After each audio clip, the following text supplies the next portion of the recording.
विष्णु प्रिया तुलसी जी की महिमा बड़ी महान। विष्णु प्रिया तुलसी जी की महिमा बड़ी महान।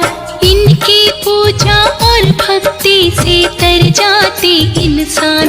दयालु है तुलसी जी, कृपालु है तुलसी जी। दयालु है तुलसी जी, कृपालु है तुलसी जी। विष्णु प्रिया तुलसी जी की महिमा बड़ी महान। विष्णु प्रिया तुलसी जी की महिमा बड़ी महान। इनकी पूजा और भक्ति से तर जाते इंसान। दयालु है तुलसी जी, कृपालु है तुलसी जी। दयालु है तुलसी जी, कृपालु है तुलसी जी।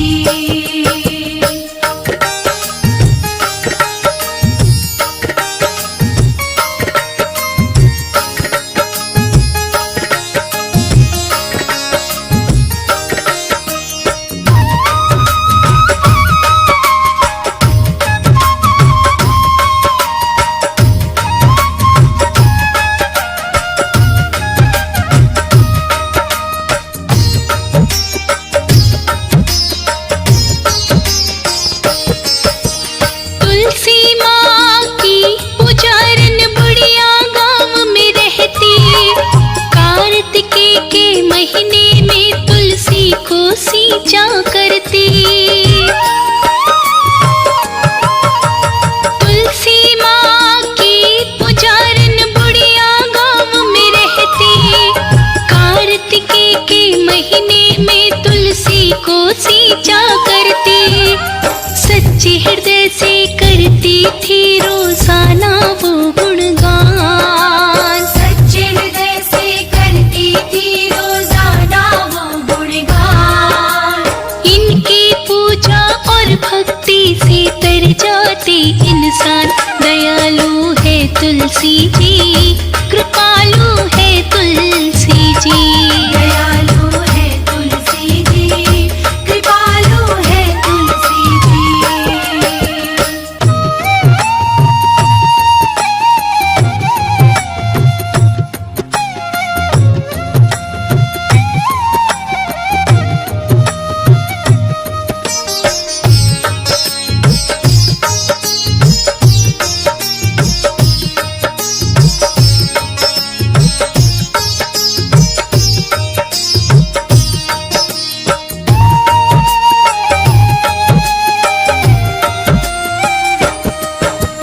बुढ़िया मांगे तुलसी से रानी सा राज हमेशा।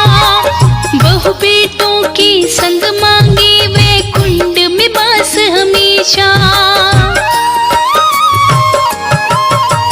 बुढ़िया मांगे तुलसी से रानी सा राज हमेशा।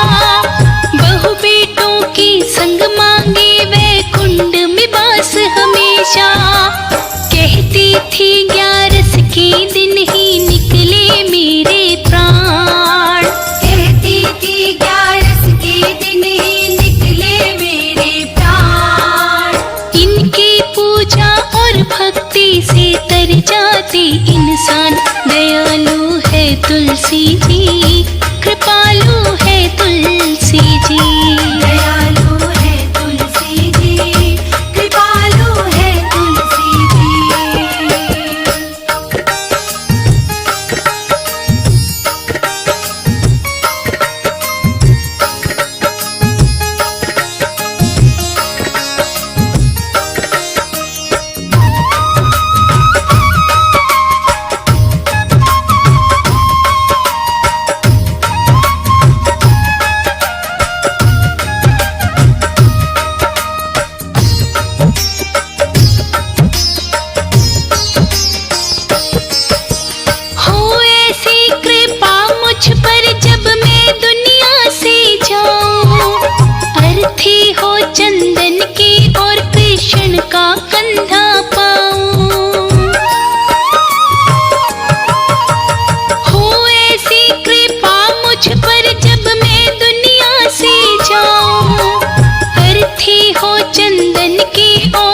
भूषण का कंधा पाऊं।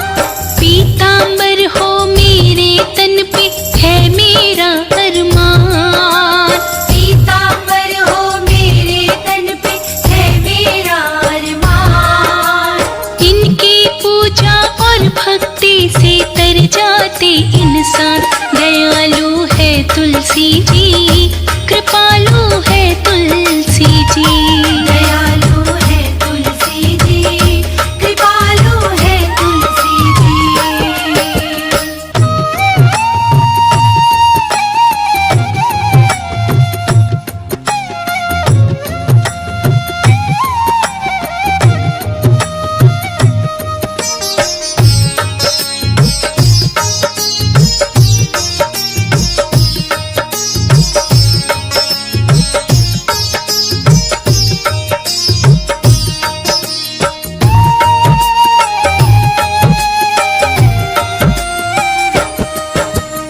उस बुढ़िया की मांगों से तुलसी मन में घबराए।